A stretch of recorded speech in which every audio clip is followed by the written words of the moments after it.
Development team, today here to give my presentation. In this corona crisis, we are all staying at home to be safe, isn't it?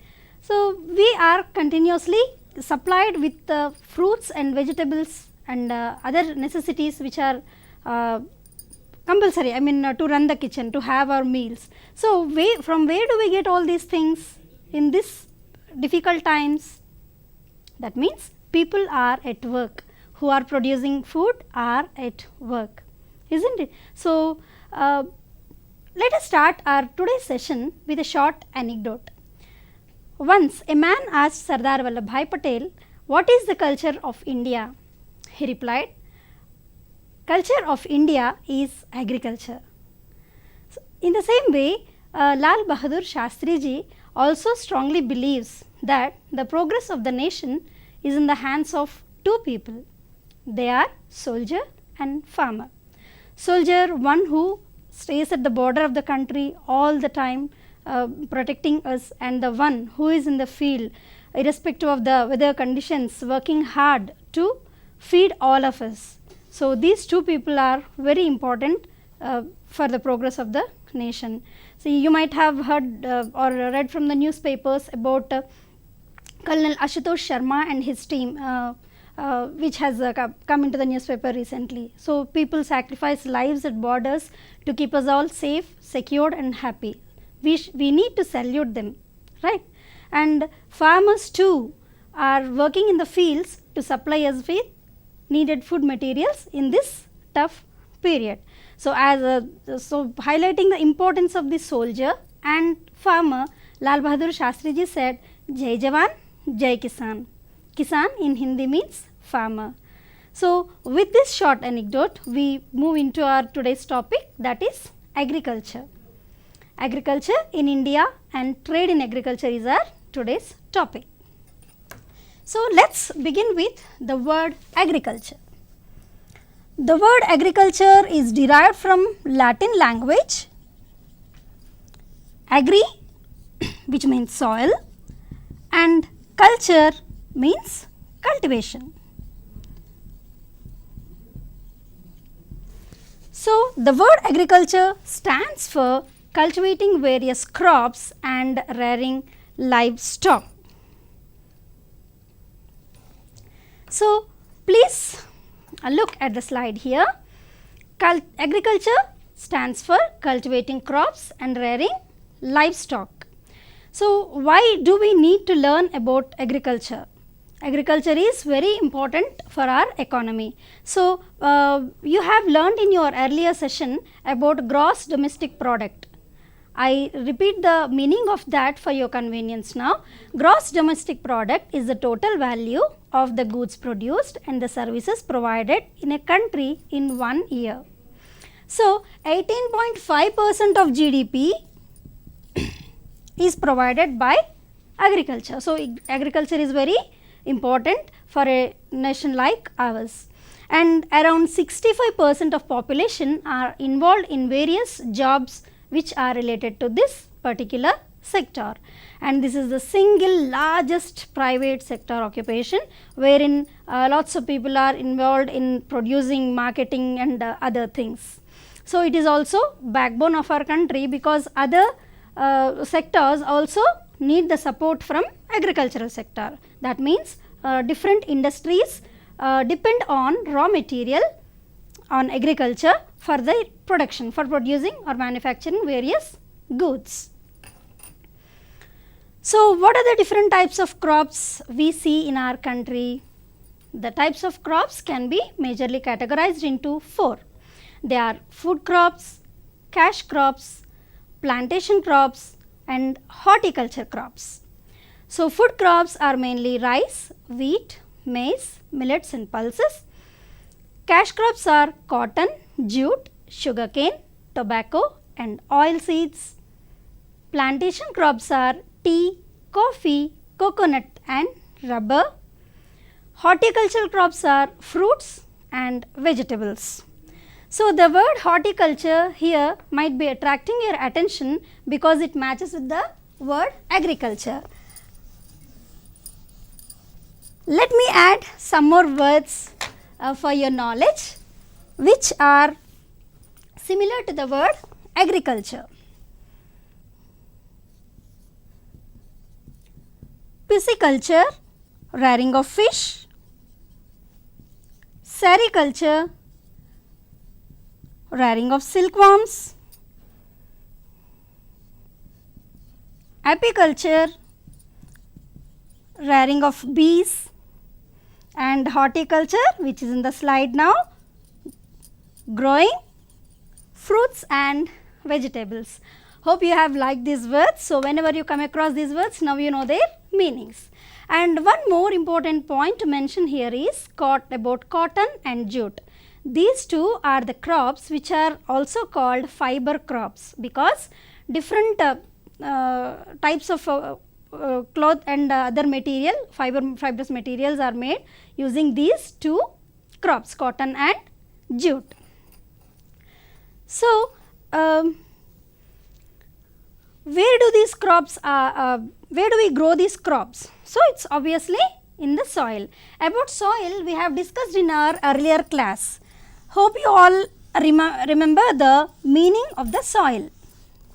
So, soil is a mixture of organic material, sand, silt, clay and weathered rock material. So, in one word it is rock material plus organic material.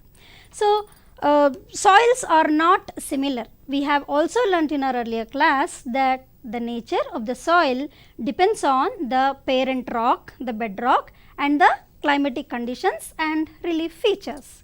So, there are different types of soils. It will be convenient for you to understand these types before we look at their locations. So, the first and important one is alluvial soil. So, alluvial soil is the soil majorly seen. Around 43% of soil seen in India is alluvial soil.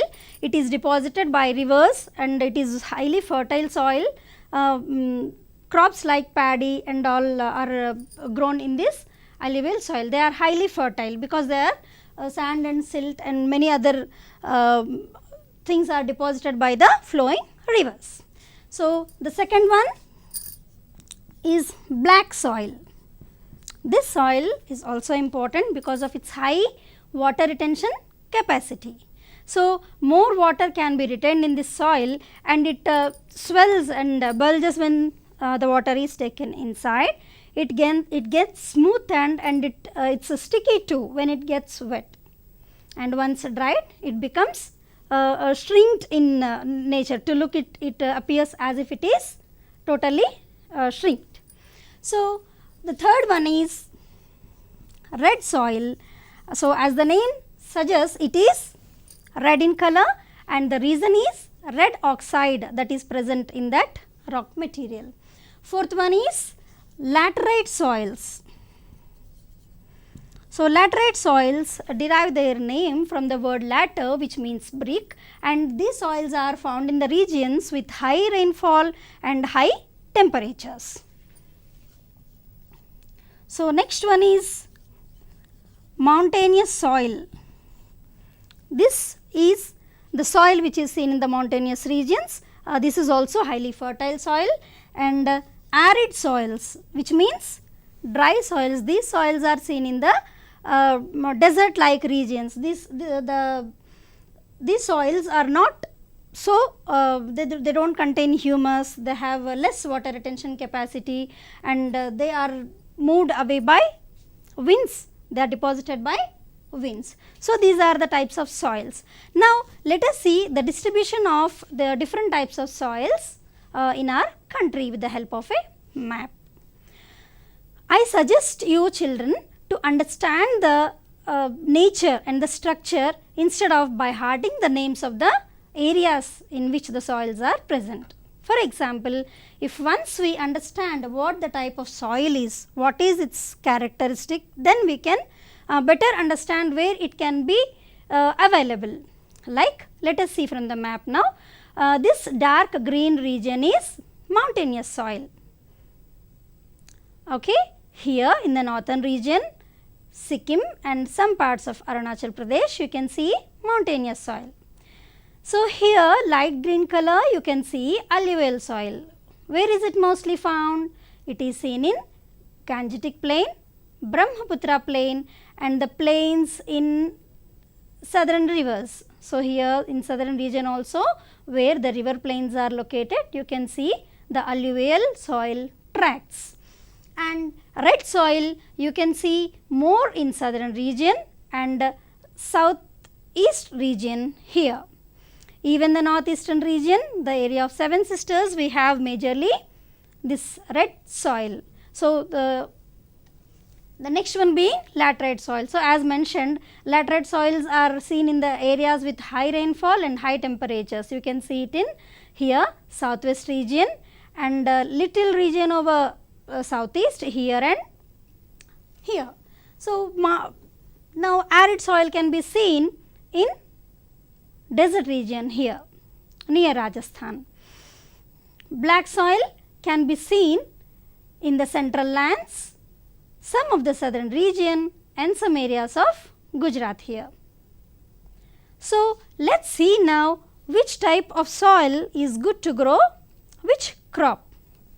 Okay. So, alluvial soil is good to grow wheat, rice, maize, pulses, oilseeds, etc. And black soil is very good to grow cotton. Red soil is convenient to grow wheat, cotton, pulses, tobacco, oilseeds, potato. Laterite soil is good to grow rice, ragi, sugarcane and cashew nuts. Desert soil is good to grow date palms and mountainous soil is good to grow tea, coffee and tropical fruits. So, you have now understood how different types of soils are and how different types of crops are grown on these soils. So, are these crops grown all through the year? No, there are certain cropping seasons in our country. Let us see what they are. The cropping seasons in India are mainly three: Rabi, Kharif and Zaid. So, Rabi is the cropping season from November to March and wheat, mustard, tobacco, gram are some of the crops grown in this season.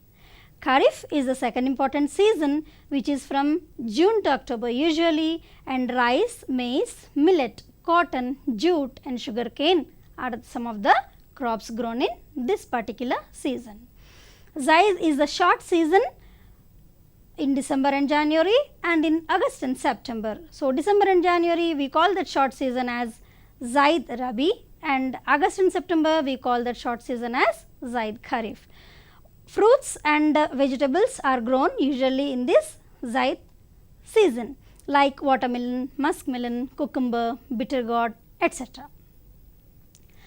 In Telangana, we have recently renamed these cropping seasons as per our mother tongue. Rabi is named Yasangi, Kharif is named as Vanakalam and Zaid is named as Kattera. In Telangana, as lot of plenty of water is not available in many regions, this Zaid crop is not grown. So, the name as suggests Kattera.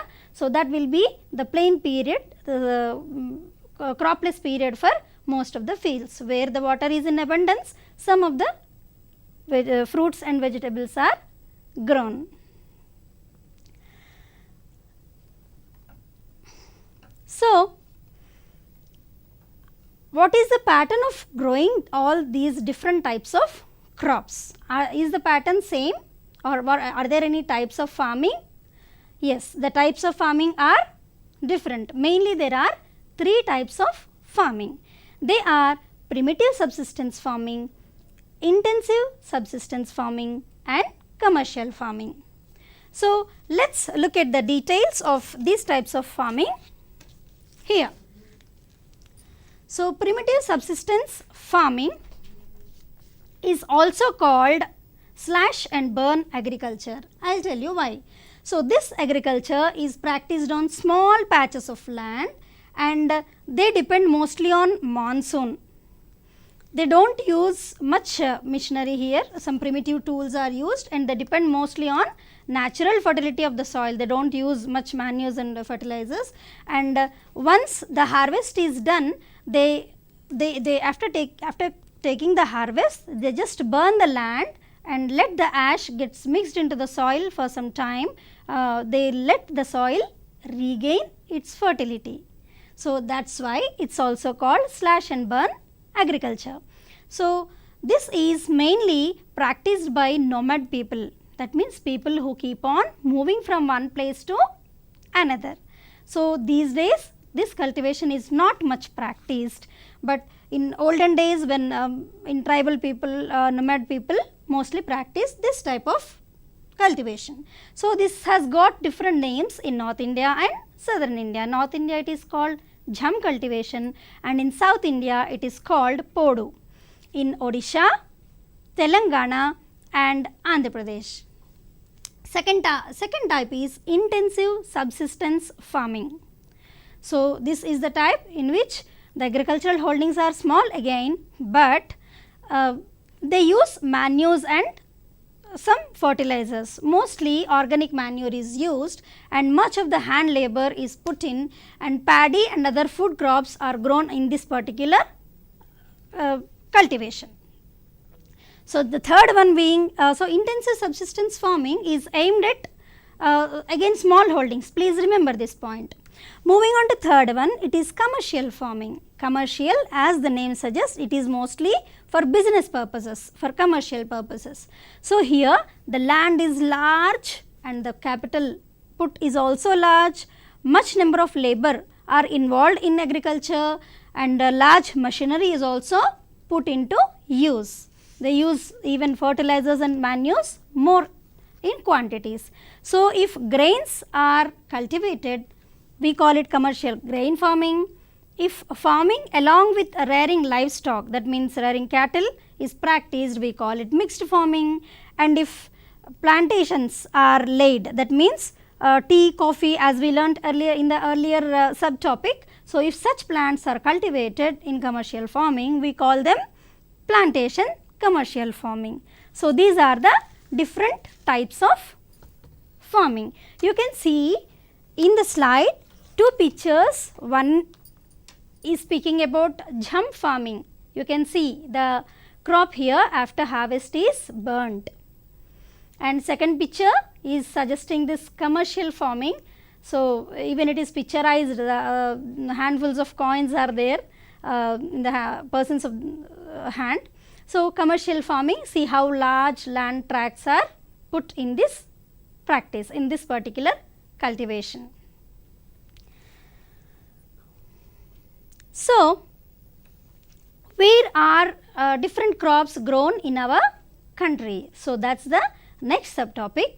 Let us look at the slide and see which crop is cultivated in which region. As I have told you already that growing crops is based on the type of soil available and the climatic conditions. So, it does not mean that rice is grown only in the states mentioned here, but in these states it is grown in larger quantities. So, let us have a look at the different crops and the states in which they are grown. So, West Bengal, Punjab, Uttar Pradesh, Andhra Pradesh and Telangana, we see rice is grown in large quantities. So, in Andhra Pradesh and Telangana, where there is Godavari Krishna basin, paddy is cultivated a lot, that means rice is cultivated a lot, and it has got a special title called Rice Bowl of India. Okay. And wheat is cultivated in Uttar Pradesh, Madhya Pradesh, Punjab, Haryana and Maharashtra. Millets are cultivated in Maharashtra, Karnataka, Madhya Pradesh and Andhra Pradesh. Tea is cultivated in Assam, West Bengal, Tamil Nadu and Kerala. Coffee is cultivated in Karnataka, Tamil Nadu and Kerala. Cotton is grown in Gujarat, Maharashtra, Andhra Pradesh and Telangana. So, here is a long list again. So, in last class I gave you a useful technique called mnemonic. Hope many have practiced the technique with other subjects too. I have one more technique to share with you all today. So, that is chunking. So, this works on a principle called associative memory.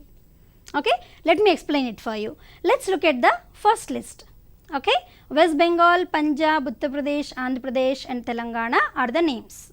So, we have to remember these names. So, we can do it in this particular way. Let us make some pairs of these names, pairing in such a way that pair should be done based on some common point between them, like Andhra Pradesh and Telangana are Telugu speaking states. So, you can make them a pair, or you can pair them as Uttar Pradesh and Andhra Pradesh, both have Pradesh common in them, or so it is based on your own creativity. You can just pair two of them and learn them together.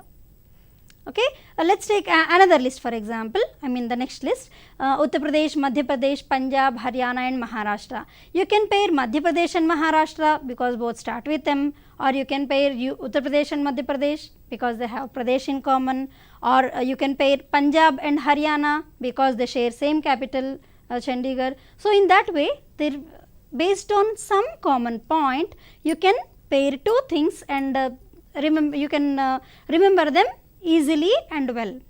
So, let me explain you the importance of this particular technique. You have learned rhymes in your young age. Okay. So, when somebody says twinkle twinkle, you immediately recall little star, isn't it? So, why so? You have not practiced that all these days, but still you remember, because this is the technique that works in memorizing it, associative memory. So, twinkle twinkle is one set and little star is one set. So, both are linked and practiced, and so you remember them easily forever. So, this is one of the memory techniques which can help you in memorizing the lists, but please try to use them with good common points, so that the memorization can be easily as well as useful. It is not that you just by heart the things like that. Please, as I told you about while explaining about the different types of soils, try to understand the basic concept behind them and then you try to memorize. It will be easy for you and you will not be able to forget it later. So, let us move on to the next subtopic, that is market. Okay. So, we have now understood that farmers grow different types of crops and on different soils. So, do they use all what they grow for themselves? No, they sell it. In olden days, things were sold in a different type of system called barter system. That means, if somebody grows paddy, he used to go and exchange his paddy bag with somebody's say for example cotton or pulses or for milk, for whatever it is. So, he used the exchange of things was done between among the people to get the things that they desired. So, they used to give the things that they cultivated and they used to take the things from other people. So, this was the system and this system is named as barter system. Okay. So, but slowly markets have evolved, money is designed. So, people started selling things for money and with money they started buying the things that they need. So, here you can see the picture of weekly Santa. So, this is one of the markets which everybody usually come across. So, in one week in a day we have good markets in rural areas as well as urban areas. You might have seen one of such markets for sure. So, different types of things are available there. There is one point here to speak about farmers. Okay. So, many times see in India there are most of the farmers have small lands and they are economically backward, they come from a poor background. So, what happens, they take money from different people, hand loan givers or some mediators, they take money to start their cultivation, to start their agriculture. So, once they get the harvest, these mediators or hand loan givers, they insist the farmers to sell the produce to them for lesser rates. So, these people buy the harvest, buy the produce and they spend some money on transport and they send that for more prices in markets. So, the hard work is done by farmer and the profit is gained by the mediator or the middle person or the hand loan giver. So, to protect farmers from the clutches of such people, government has designed a market called Raitu Bazaar, wherein farmers can directly come and sell their produce at the at appropriate rates. So, you might have also visited Raitu Bazaar, which is in your locality. So, this weekly Santa was only once in a week, but this Raitu Bazaar has facilitated people to sell the perishable goods, particularly fruits and vegetables, immediately and get money for their livelihoods. So, here not just about these fruits and vegetables, even other things that are produced by farmers are sold in agricultural market yards, maybe pulses, grain or cotton, chili, whatever it is. So, such things are sold in big market yards, and government has set up a technique called minimum support price, so that farmers should not face losses because of this cultivation, and many times even government buys from them for minimum support price and stores the grain either to supply through PDS, which we will learn later in this session, or to have some stocks. Also, farmers sell their produce to people who process it. For the processing industries, farmers sell their produce so that they gain benefits. So, is this market system only for local purposes? No, the trade goes on between different states also. As we have seen, in some of the states some of the things are grown, so the exchange of things takes place between the states, and not just between the states, internationally also. So, we have international trade too. So, international trade is not a new thing for us. So, British people entered our land for the same purpose, for the purpose of trade, if we remember well. So, trade was carried out on seas on those days. So, in the same way, now we have a global market after globalization. So, let us see some details about Indian agricultural exports. So, here is a graph depicting the details, the data about Indian agricultural exports. So, this is put here, the data is put in the form of billion US dollars as per the global market. So, in 2014-15, our exports value was $38.7 billion. In 2015-16, 32.1. In 2016-17, 33.8. In 2017-18, 38.2. And in 2018-19, 38.5. In 2019-20, for the period of 4 months up to April, it was 8.7. You can notice some ups and downs in the graph here. What could be the reason? Why can't they export the same thing or maybe more than that to get money? So, these exports are carried out on the basis of demand, supply, price of the good, quality of the good, necessity and international relations between the nations, and so many things. Food security is also one of the most important aspect here. Okay. In the same way, you can also see the share of agricultural sector in total exports. Out of all the exports done from our country, the percentage of agricultural exports is 12.07 in 2016-17, 12.66% in 2017-18, 11.76% in 2018-19. Here also you can see that it is reduced here. So, as I told you, there are different aspects that play the role in these exports. So, for the year 2018-19, 2.17 lakh crore exports were done. 2.17 lakh crore worth exports were done, and 1.37 lakh crore worth imports were brought. So, 2.15% is the percentage of the world's agricultural trade. That means India's agricultural export trade accounts to 2.15% of the whole world's exports. So, this is some of the data which can help us to understand where do we stand in exports, particularly the agricultural exports. Hope you all understood. So, though India has good fame, I mean maybe for its quality of cotton and all.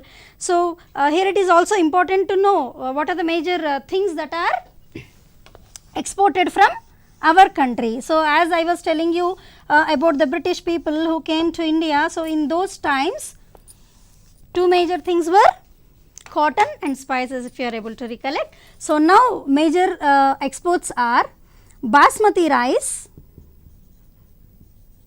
spices, sugar, cotton and castor oil. So, these are the exports done to various countries. Some of the important export destinations, the countries which take from us are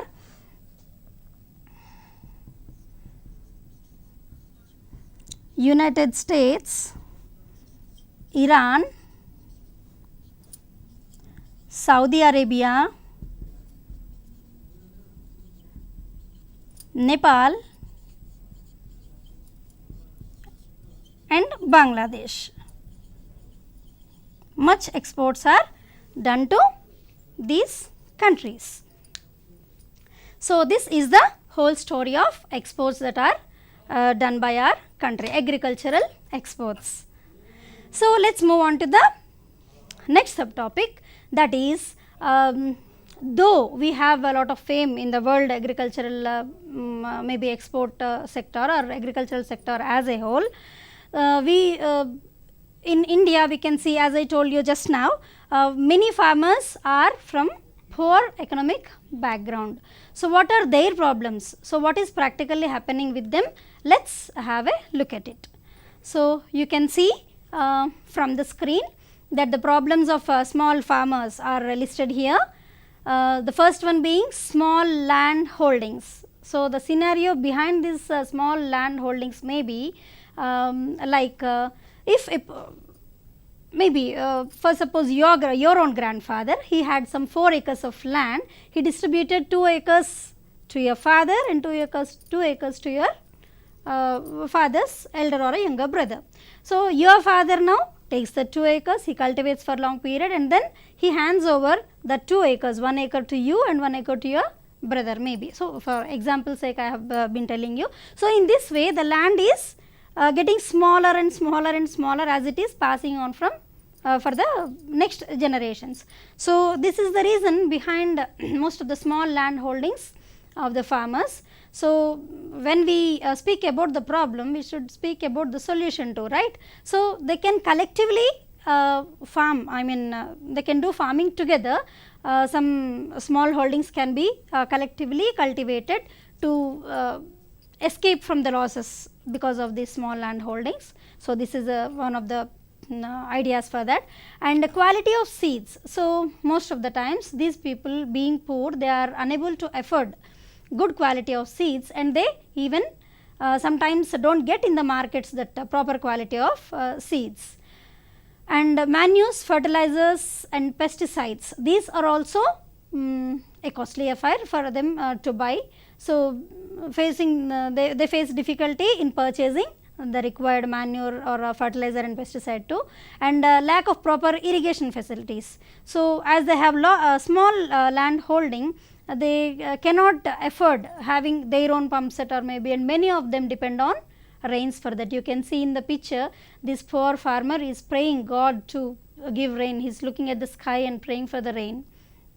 So, lack of mechanization is another reason, they cannot afford machines. So, they struggle a lot, strive a lot to till the land or maybe sowing the seeds or any such agricultural activity. And lack of storage facilities, once with great difficulty they get the produce in their hands, but they do not have in a proper facility to store the produce and wait till the price comes up.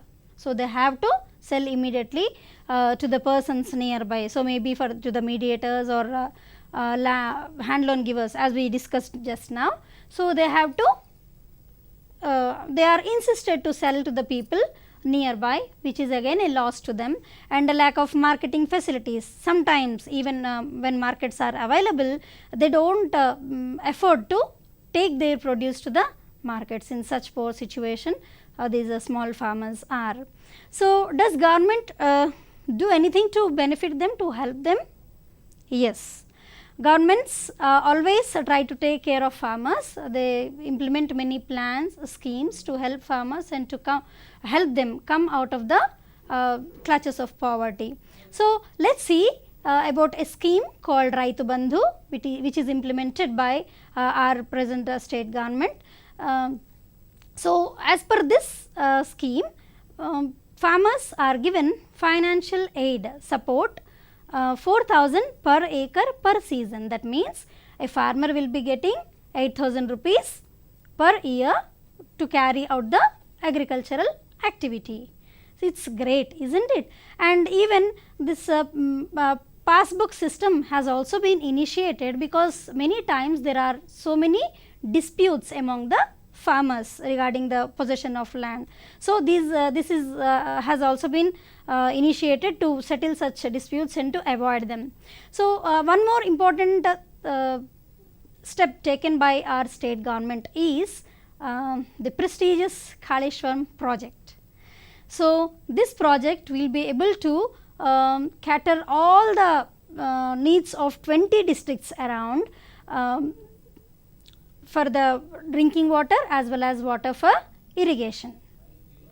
So, once it is completed, it is going to make even world record in the month of July, once it completely it gets started. So, its capacity is around 145 TMC, what we call 1000 million cubic feet. So, that much capacity of holding water is credited to this particular project. So, not just this, even Mission Kakatiya is, you might have heard about this project too. So, this is also an initiation taken to help farmers to get water for irrigation from the tanks. So, as the name suggests, Kakatiyas were the kings who dug so many good number of tanks all through the through their kingdom, so the present Telangana state mostly. So, most of the tanks are not into use now. So, the renovation of tanks is the main idea of the program Mission Kakatiya, which is being done. So, the target is around 46,000 tanks. So, even state government takes a step as per the necessities, like we have corona crisis now. So, in the month of March, April, farmers were ready with their harvest. So, government is establishing purchasing points in villages to help the farmers not to get into the losses. So, not just state government, central government also always thinks of farmers and tries to help them. So, we can see some schemes from central government. So, one is Pradhan Mantri Kisan Samman Nidhi scheme. So, this is a scheme for small farmers particularly who have land less than 2 hectares. So, 6,000 years per annum, 6,000 rupees per annum is the financial aid given to them as Samman Nidhi, the name suggests. So, many farmers are getting benefit out of it, and even other initiatives with the title Farm to Fork are also being implemented. So, one is organic farming to encourage farming activity without much pesticides and fertilizers, and soil health card to help the farmers understand the soil structure, nutrients, and to give timely guidance to them for getting good harvest. And Pradhan Mantri Krishi Sinchai Yojana, Sinchai means irrigation. So, here also we can see with minimum water how cultivation can be done. So, in this way they are guided. Even fertilizers, natural fertilizers. So, neem is used as natural fertilizers to reduce or arrest underground contamination of urea, and cold storage and food processing is another facility given to them. So, it helps them to wait till they get good prices, and electronic National Agriculture Market is another scheme. So, where they have initiated an electronic platform through which they can sell their produce, and Pradhan Mantri Fasal Bima Yojana. So, this is insurance for fields. So, in case of natural calamities or pests or fire accidents, they can claim insurance for their crop. So, central government also always wants farmers to be happy, and they want to aid farmers whenever they are in trouble. Even central government has released first installment of fund in the month of April 2000, as I was telling you, that Kisan Samman Nidhi for farmers particularly. So, we have to speak about a revolution when we are speaking about agriculture. Okay. So, that is Green Revolution. So, this dates back to 1950 and 1965.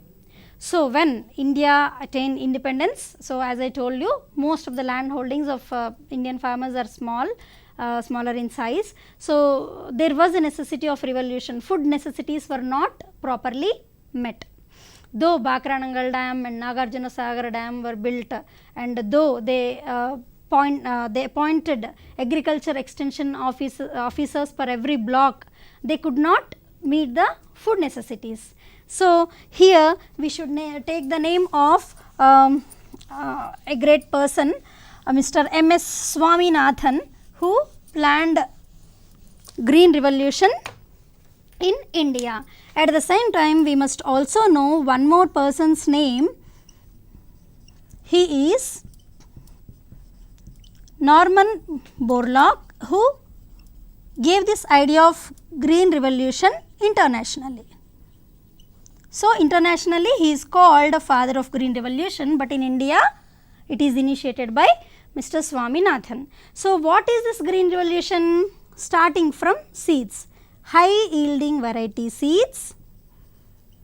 So, better irrigation facilities and strategies, use of chemical fertilizers and pesticides as per the necessity, mechanization, that means use of machines to get the jobs done quickly and easily. These are some of the strategies of Green Revolution. So, when all these collectively we give the term Green Revolution. So, as I told you, it dates back to 1950 and 1965. Exactly in 1965, this Green Revolution was started in our country. So, you can see on the slide here, before Green Revolution, the agricultural practices were like this, manual most of the times, and the harvest was also not so good. And after Green Revolution, you can see mechanization has been done, and the crop is better than earlier. So, what are the benefits of Green Revolution? Yes, mainly the main motto of Green Revolution, food necessities were met. So, India became self-sufficient. So, as per the data, per unit farm, the produce before Green Revolution and after Green Revolution was much varied. Nearly 30% more produce was given after Green Revolution. Such was the benefit. So, even availability of food materials and even prices of the food materials also has come down with the help of this particular Green Revolution. So, every coin has another side, right. So, there were some disadvantages also because of Green Revolution. Let us see what they are. So, more fertilizers and pesticides is the first one. So, which we all now complain that it is not good for health, and susceptibility to pests and diseases. So, they use some pesticide and the crop is now prone to some other type of pests. So, this is again a problem, and less benefit for small farmers. So, as I was trying to explain you the grievances of small farmers, they could not get much benefit out of this Green Revolution, and the new varieties were inferior in taste. That means, the original varieties were different, and the yield, the crop that is grown from HYV varieties is different. The taste is not as the original taste is. That means this one is inferior, lesser in taste. And rural unemployment, this is again a very big problem. So, as mechanization has been done, so many people work on farmlands, right. So, all those people had to move to cities, they had to migrate from villages to cities. So, presently in corona crisis also the worst sufferers are those migrant laborers. So, they are unable to go to their homes due to lockdown, they do not have homes here, they are with great difficulty they are getting something to eat. So, those people are the worst sufferers now, these migrant laborers. Daily you might be looking at the news about these migrant laborers. So, these are the disadvantages of green revolution. Then what is the solution? Solution is again technology. So, now the technology is much advanced, and in agriculture it has been used always as per the changing necessities. Let us see how the technology is helping to overcome these problems. So, first aim being the higher crop production. To mention here, by 2050 our population may reach at around 10 billion. So, if we follow the procedures what we are following now, we will not be in a position to feed all those people. That is why definitely we have to use technology and bring some change to increase the crop production. So, less use of water, fertilizers and pesticides. So, as we were discussing, there are health problems occurring because of these. So, with less use of water and less use of these agriculture is being planned, and less prices of food products. So, when these things are not used, automatically food products price will also be lessened, and less impact on natural ecosystem. So, man has been seriously able to understand the problems once the environment is disturbed. So, everywhere there is a cry to save environment. So, strategies are being planned with the help of technology to support the natural ecosystem, I mean without disturbing it, carrying out agriculture, and increased worker safety. So, instead of those fertilizers and pesticides which may cause some harm to the farmers while using them. So, safe things are put into use with the help of technology. So, these are some of the ideas with which technology can be imbibed into the agricultural practices to bring out more benefits. So, the last subtopic for our today's topic is food security. So, what does this mean? As we were discussing just now, if the situation of 2050, if the population is more, we will not be able to provide food for all. So, that situation is a question for food security. I was also quoting about food security while speaking about exports, right.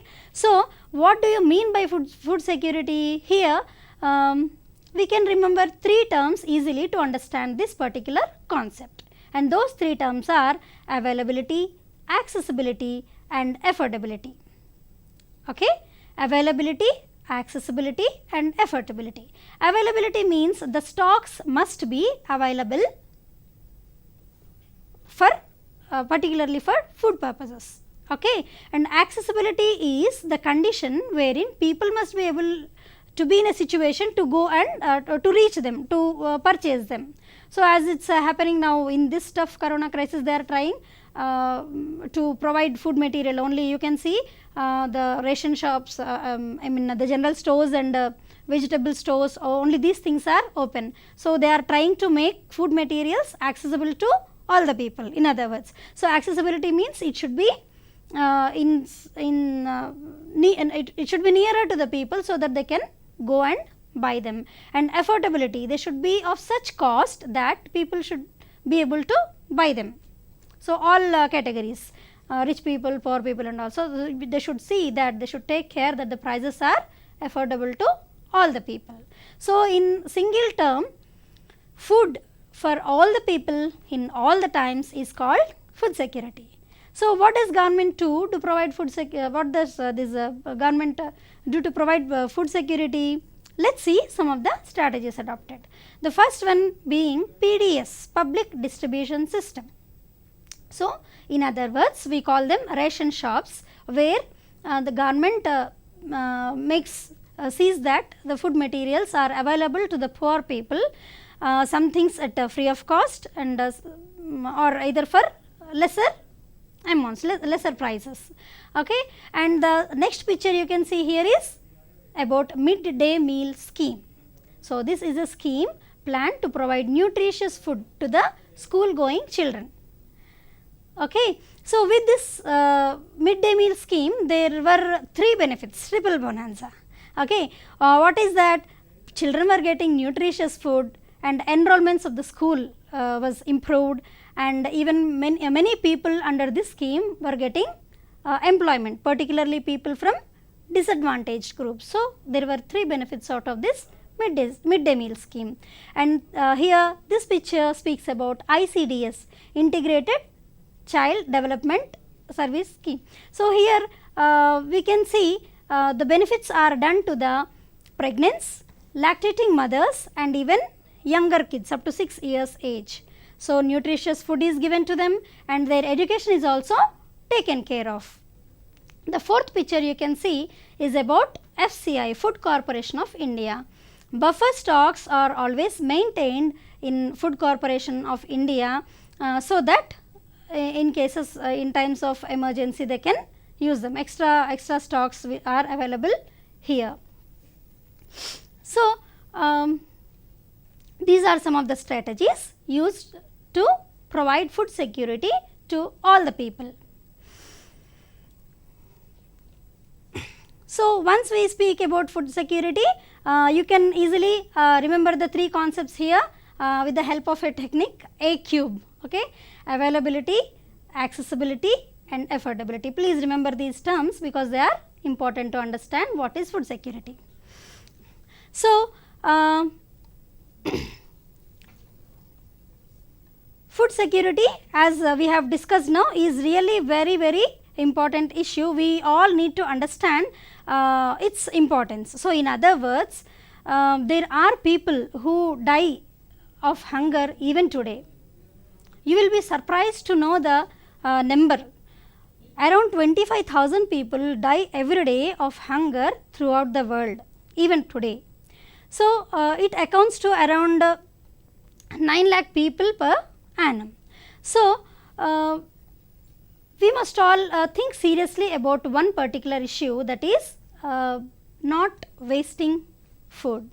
Yes, each grain that we get in our plate is not simply a grain. Okay, it has the energy of air in it, water in it, sunlight in it, the farmer's hard work, soil strength in it, farmer's hard work in it, your father's hard work in earning that grain, your mother's hard work in cooking that grain, and so many things are there. Grain is not simply a grain, and you should feel happy and lucky. You should feel that you are blessed to have it in your plate. So, I request all the children watching this program, and even adults for that matter. So, I request all the children and adults watching this program very particularly not to waste food material, because food, as I told you just now, grain is not simply a grain, it is hard work of the nature, and it is hard work of many people who made it possible to reach that grain into our plate. So, with this request I conclude the topic here. So, in this class we have learnt, let us recall what we have learnt. We have learnt what is agriculture, types of crops, types of soils, distribution of soils, and what are exports, how things are exported, what are the major exports of our country, and what is the world export situation, and the help done by state governments and central governments, and food security. So, it is time for you to take the project work. Please note down, write a report on Kaleshwaram lift irrigation project. Write a report on Kaleshwaram lift irrigation project.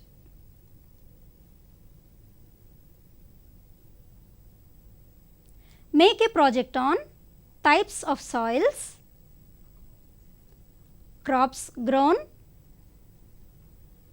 technology used, and marketing facilities, in your village. I repeat, make a project on types of soils, crops grown, technology used and marketing facilities in your village. If you are staying in urban areas, you can get the data over the phones from your relatives or friends who are staying in rural areas. And I thank Telangana state government, Telangana Tribal Welfare Residential Educational Institutions, Telangana Social Welfare Residential Educational Institutions for providing us an opportunity to be with the students in this particular corona crisis. I thank TSAT people for patiently recording this, and I thank all the viewers for being with me. Thank you all once again.